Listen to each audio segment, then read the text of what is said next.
I always thought getting these glasses that change with the glare would be kind of neat, but I don't like the fact that it's just dark lenses and you can still see my eyes. Just weird looking. But all that racket that you hear is from the wind blowing various loose tin that's still part of random stuff left over from Hurricane Laura. The wind is very cold. I'm not going to be out here very long because it's cold as in we had like a 35-degree change in temperature overnight. Felt like 82. Now it's like 35. Same time yesterday. I'm going to give a quick book review and then tell you a little story. This book, The Lunatic, a novel by Kevin Lake, is a very interesting book. It is not for someone that gets offended by words. In order to tell this story, the author used adult situations, words, and things. So if that bothers you, this is not for you if you get easily offended. However, this is a good book, as in the fact that it tells you a story about someone, and it's a kind of reflection on today's society about getting offended and claiming to be someone that's progressive, but also kind of being a hypocrite at the same time. I can't really give it away a lot,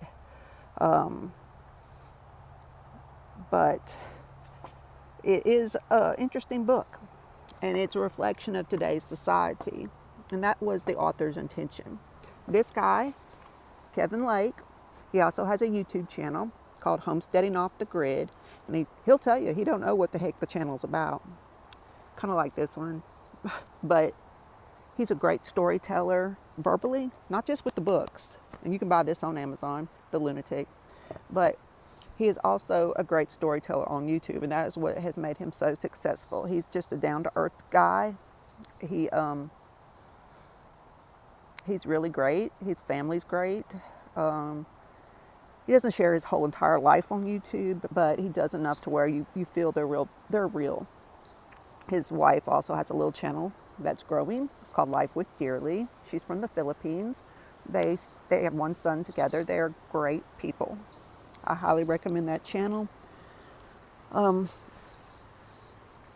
He's a good author. That's not the first book I have of his. I'll talk about some other ones later. Anyway, I'm going to tell you a little story. Oh, and a link to purchase this book I'll put in the description box. It's one of the side stories. So last week about this time, I got a message from a person that I haven't talked to in over a decade, probably, much less seen, probably since high school. I thought it was like someone that had hacked their account. So I asked them a question. If this is really you, what happened, blah, blah, blah, in 1990? Actually, it was the day that was our last day of high school, last day, or, for seniors in 1990. I said, this is really him and not a hacker, you'll know. And it was him, and he really remembered the story. So I'll leave his name out of it, though some people may know the story already. So it was the last day. My car was out of alignment, and I thought that was like a really scary thing because I didn't know anything about cars, and that was what my parents were banking on because I was such a horrendous teenager acting out due to things that had happened to me in the last couple of years that really needed some counseling from abusive situations with boyfriend that I had. That whole story is in a testimony list of videos. Like I've told you before, the first two videos are about my testimony or restricted to 18 and over because of the content. Because I just didn't want to be inappropriate for anybody that happened upon them. So anyhow, instead of keeping me at home that day, I just had another friend that I was told had a thing for me, but I didn't have a thing for them.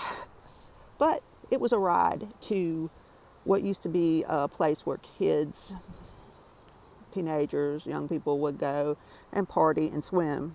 It was in another town area north of us, and it was called the Sand Pits. I don't think it's there anymore, or it's restricted. I've actually truly never actually been there. This was going to be my first time, but it turned out I didn't get to go. And here's why.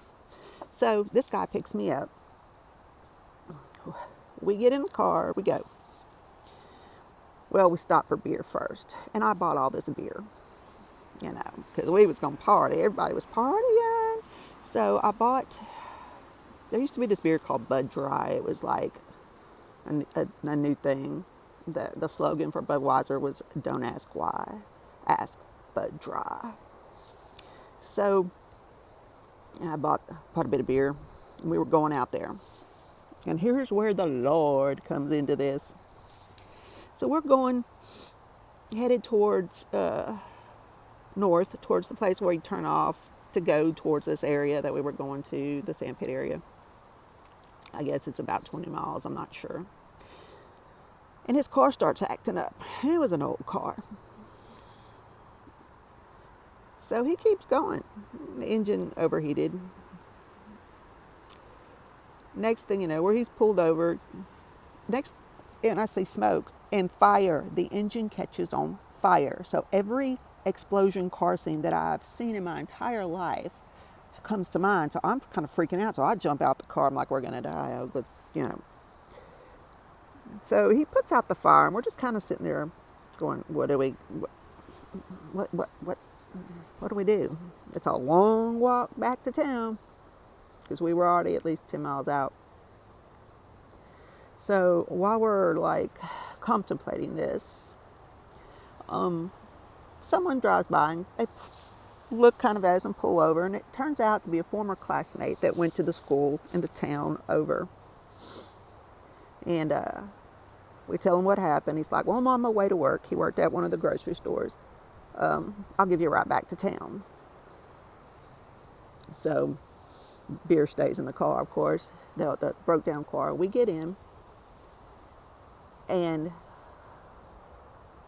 we get our ride back to town. What I forgot about, though, and this is something that when I was conversing via Facebook Messenger with this friend last week, was the reason the car overheated is that he was trying to race another guy from our class that had a cute little CRX car. And of course, guys being guys trying to show off. That's what caused his engine to overheat, revving it too hard instead of just calmly driving. But like I said, must have been the Lord, because what could have happened out there?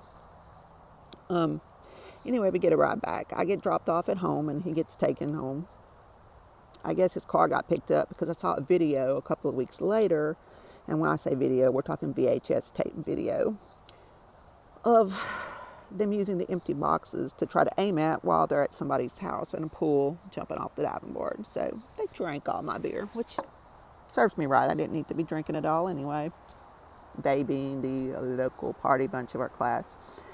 But I kind of often wonder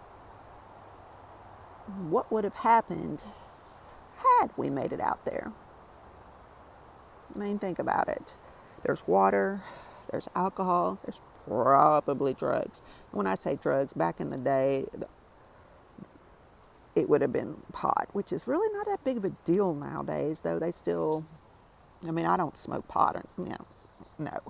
I don't smoke anything. I used to smoke cigarettes, but I quit that about 5 or 6 years ago. And that was also the Lord, because I couldn't have done that myself. I'm not the most disciplined individual. So anyhow, I'm thinking, what could have really happened? I could have gotten plastered.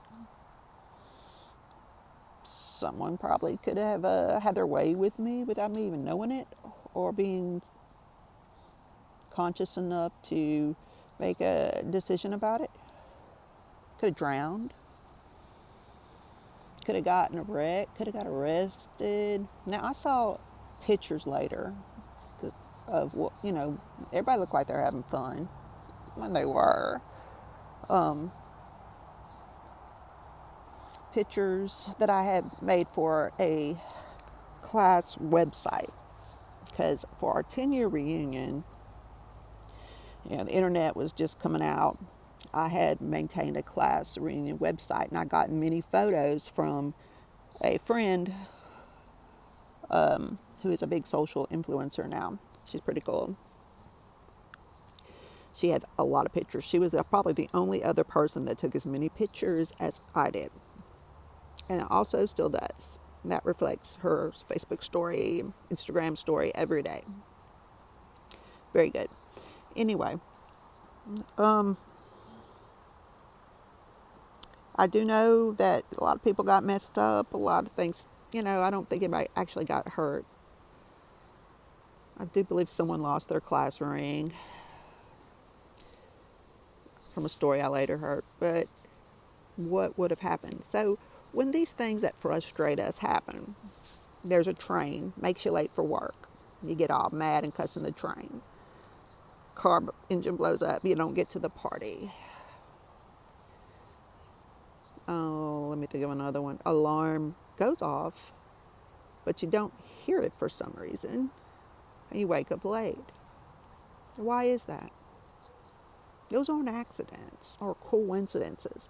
Coincidences are God's way of remaining anonymous, waiting for you to figure it out in a situation. Actually, I think Einstein said something about the whole anonymous coincidence God thing. Einstein was a pretty smart fella. Because what could have happened? What could have happened if that stumbling block, and I'm using stumbling block, it is in a different sense is what it's usually used for, boulder, obstacle put in your path to make you detour. What trouble did it keep you out of? What was the Lord preventing from happening? We get frustrated a lot when things happen that, because we're a very impatient society. Come on, we press a button and boom, it's there. Now my generation didn't come up that way. We kind of got morphed into it. We acclimated to technology. Computer science was just being started in the schools when I was in high school. Late 80s, graduated in 90. But our children grew up with the cell phones, the computer games, the instantaneous internet, and our grandchildren have no clue what life is without being constantly connected. So we're a very impatient society. We expect things to get done before we even verbalize them. So when that stumbling block or that boulder, that roadblock, the detour comes up, don't get so angry and aggravated. There's a reason for that. There's a reason you need to slow down. There's a reason you're being prevented from getting someplace or going a certain path by a particular time. Maybe you're being protected from being hit by a drunk driver. Maybe you're being protected from having a blowout because you ran over something on that road. You don't know. Only God knows. You may never know.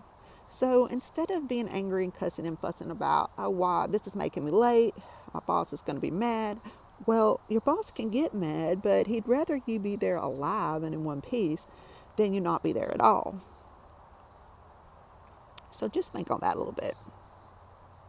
And Happy New Year 2022.